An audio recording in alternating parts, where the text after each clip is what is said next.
굿모닝 베델 가족 여러분, 8월의 셋째 주말을 시작하는 금요일에 문안드립니다.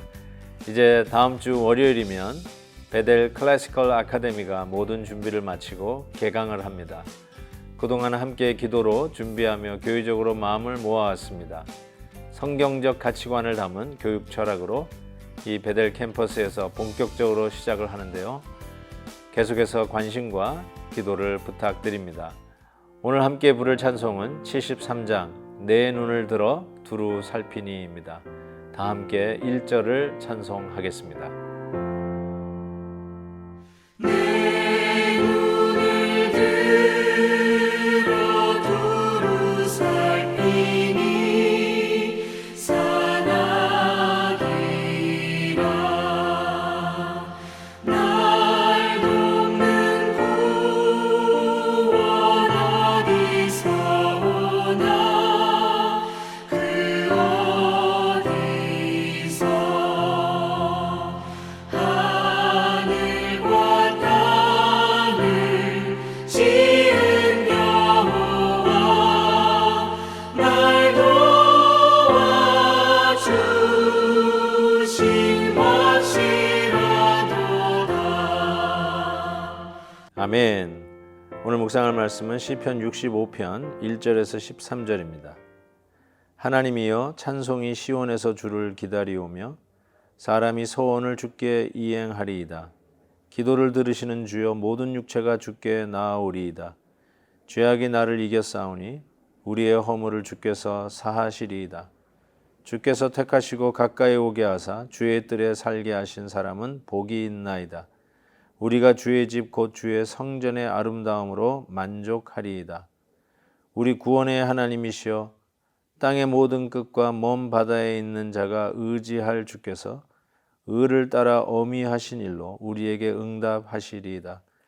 주는 주의 힘으로 산을 세우시며 권능으로 띠를 띠시며 바다의 설렘과 물결의 흔들림과 만민의 소요까지 진정하시나이다. 땅끝에 사는 자가 주의 징조를 두려워하나이다.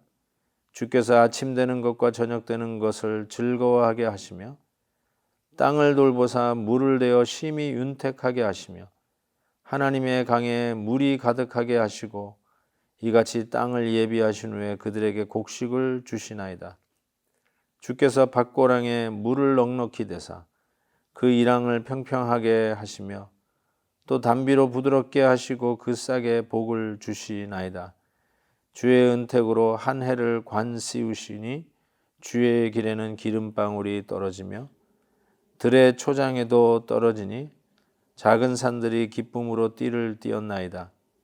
초장은 양떼로 옷 입었고 골짜기는 곡식으로 덮였음에 그들이 다 즐거이 외치고 또 노래하나이다. 아멘. 오늘 말씀은 마치 농부들이 부르는 풍년과 같다는 인상이 짙습니다. 풍년, 농경시대의 풍년이야말로 가장 나라의 큰 절기라고 할 수 있겠죠. 아마 오늘 이 시편 말씀도 유대인의 절기 77절을 오순절을 염두에 두고 쓴 시가 아닌가 생각을 하게 됩니다. 즉 이 모든 열매의 추수의 결과는 하나님의 손에 달려 있음을 이야기하고 있습니다. 정말로 이 팔레스타인 지역에서 농사를 짓는 것은 하늘에서 비를 내려주지 아니하시면 정말 농사 짓기가 어려웠던 특별한 지형이 아닙니까? 그런 의미에서 우리 하나님께서 비를 내리지 아니하시면, 특별히 이른 비와 늦은 비를 주지 아니하시면 농사를 할 수도 없고 추수를 거둘 수도 없는, 참으로 하나님 앞에 전적으로 의지해야만 하는 것임을 우리가 알 수 있습니다. 그런데 이게 웬일입니까? 흉년이 드는 것이죠. 너무나도 어려워지고 곰핍해지는 상황이 닥치는 것입니다. 이 곰핍한 상황을 모든 것이 가능하시고 모든 것이 불가능이 없으신 우리 하나님의 입장에서 생각해 볼 때는 한마디로 이게 잘 맞지 않는 상황이죠. 언제든지 은혜를 베푸시고 복 주시기를 원하시는 하나님의 성품과 맞지 않는 것이죠. 뭐가 결핍돼 있고 부족하고 안 되고 열매 맺지 못하고 죽고 이 모든 일련의 과정들을 생각해 볼 때는 하나님의 그 성품하고는 맞지 않는 거 아닙니까? 하나님은 어떠한 하나님이십니까? 우리의 삶이 추수를 거두지 못하는 흉년의 상황이라 할지라도 우리가 믿는 하나님은 도대체 어떠한 하나님이십니까? 오늘 말씀이 그 하나님에 대해서 이렇게 선포하고 있지 않습니까? 6절 주는 주의 힘으로 산을 세우시고 권능으로 띠를 띠시며 바다의 설렘과 물결의 흔들림과 만민의 소요까지 진정하시나이다. 이것이 바로 우리가 믿는 하나님의 능력입니다. 이 하나님께서 주관하시는데 어떻게 흉년이 옵니까? 어떻게 열매를 맺지 못하고 곡식들이 시들하게 죽어갑니까? 하나님의 성품에 맞지 않는 것이죠. 그렇다면 왜 이런 흉년이 우리에게 있을 수밖에 없는가? 오늘 말씀에 하나님이여 찬송이 시온에서 주를 기다리며 사람이 서원을 주께 이행하리이다 라고 하는 말씀으로 시작합니다. 그 말씀은 하나님이 우리에게 주시는 그 언약, 약속의 말씀이 있죠. 하나님이 우리에게 베푸시는 은혜가 있습니다.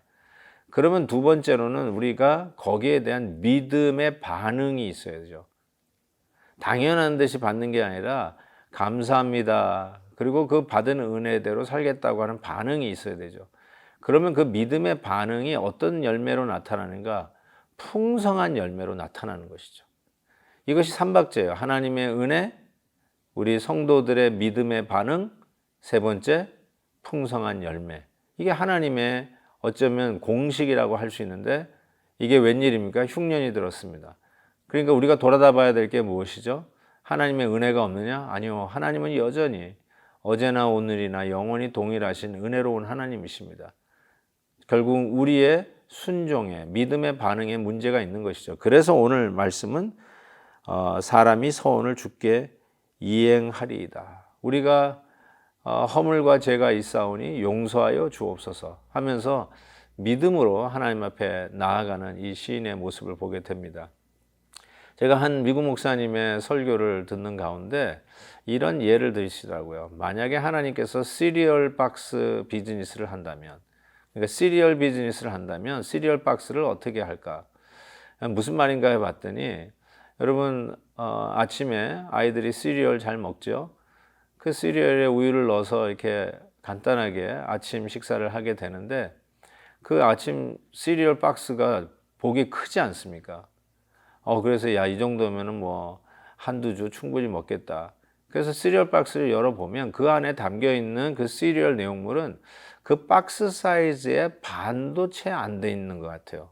그런 경우가 얼마나 많이 있습니까? 아마 이걸 염두에 두고 그 목사님이 하신 것 같은데 만약에 예수님께서 시리얼 비즈니스를 한다면 그 시리얼 박스만큼 아니 그보다 더 크게 시리얼을 잔뜩 넣어가지고 마치 시리얼 박스가 이렇게 배가 나온 것처럼 그렇게 담아서 주실 것이다 이렇게 이야기하는데 흥미롭고 참 재미있고 그러면서도 우리 하나님의 성품을 잘 표현했다고 생각합니다.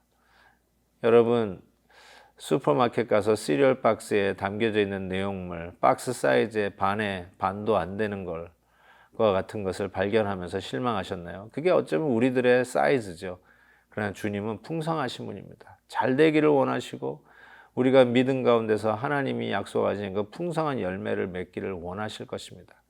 사랑하는 성도 여러분, 주님의 약속은 여전하십니다. 믿음의 반응을 하십시다. 순종하십시다. 정말 끝이 안 보이는 것이라 해도 첫 계단을 오르는 믿음의 발걸음을 뛰십시다. 우리 주께서 큰 열매로 함께해 주실 것을 믿습니다.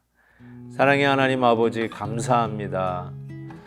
우리의 삶 속에 결핍이 있고 부족함이 있고 안타까움이 있고 열매 떨어짐이 있습니다. 그렇지만 다시 한번 주님 앞에 용서를 구하며 우리가 하나님 앞에 약속한 서원들을 갚아가며 순종하며 오늘도 하루를 엽니다. 주님께서 풍성하신 은혜로 응답해 주실 것을 믿습니다. 우리의 생각보다 더 넓고 깊게 그리고 높게 응답해 주실 하나님의 풍성함을 믿습니다. 주여, 우리의 곰핍함에 우리 하나님의 은혜로 더하여 주셔서 넉넉하게 하시고 오늘도 주님의 은혜로 승리하는 저희들 되게 해 주옵소서. 예수 그리스도의 이름으로 기도하옵나이다. 아멘. 내일 heb시바 때 뵙겠습니다.